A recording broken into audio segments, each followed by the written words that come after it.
the plain white cotton sari, the rubber slippers. In the theater of West Bengal politics, this attire is a highly deliberate weapon. Mamata Banerjee's entire legacy is built on the destruction of an immovable political system, but today she sits at the head of her own 15-year establishment.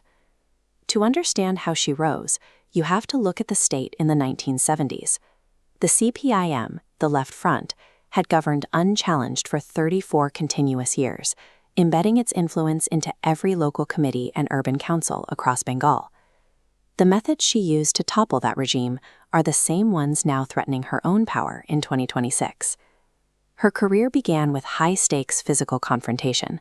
In 1975, she stood directly in the path of Jayaprakash Narayan's motorcade, signaling that she would not yield to the heavyweights of national politics. She spent the 1984 campaign walking door-to-door in rubber slippers, eventually defeating veteran CPIM leader Somnath Chatterjee in an electoral upset no one predicted. The cost of this agitation was often brutal.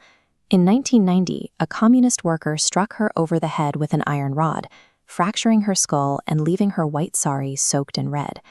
Surviving this violence led her to a realization. She believed the polite, compromising approach of the Congress Party could never dislodge a ruthless state apparatus. In 1998, she broke away to form her own party, the Trinamool Congress. This history of personal sacrifice established a raw credibility that helped her eventually pull the grassroots away from the traditional Congress leadership. While Mamata organized the streets, the incumbent Left Front was losing touch with its base. Over 3 decades, the government shifted from champions of the peasantry to aggressive industrial corporatists. This crystallized in Singapore. The state acquired 1,000 acres of farmland for a Tata factory, overriding thousands of livelihoods with a sterile industrial grid. For a pro-worker government, using police to clear farmers for corporate interests was a profound betrayal. This overreach gave Mamata the ultimate opening. She became the voice for a rural class that felt abandoned by its own defenders. She escalated the conflict to total state paralysis, launching a 26-day hunger strike that captured national attention. Then came the tipping point at Nandigram. State police fired on farmers protesting another land acquisition, stripping the left of its remaining moral authority. She channeled this anger into a simple, resonant slogan: Ma Mati Manush, Mother, Land, People. It became the rallying cry for a state desperate for a change. The result was the total collapse of the communist monolith.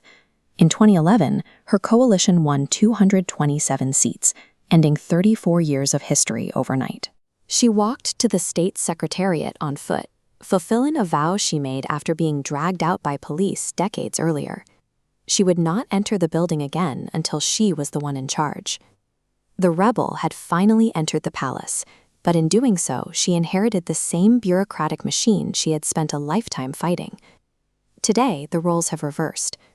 Mamata Banerjee has now held absolute power for nearly 15 years. Her party, the TMC, now faces the same charges that once destroyed the Left Front: arrogant local cadres, systemic corruption, and heavy-handed state tactics. This is most evident in the SSC teachers' recruitment scam. The courts canceled 25,000 state jobs after finding widespread fraud, while agencies seized mountains of cash from the homes of party leaders. Controversies in regions like Sandeshkhali and the rise of local syndicates have severely damaged the moral foundations of her Ma Mati Manush platform. The cycle of anti-incumbency has come a full circle.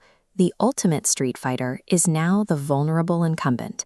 Positioned to capitalize on this resentment is a national challenger, the BJP. Mamata's defense is to revert to her roots. She is framing the 2026 election as a struggle against outsiders, turning the vote into a referendum on Bengali identity. Yet, alongside this fierce local rhetoric, she maintains a quiet mango diplomacy, sending carefully selected Bengali sweets and mangoes to the Prime Minister to manage the friction between the state and the center. In 2026, we will see a final irony. The very skills she used to tear down a 34-year regime are about to be tested against the cycle of history itself.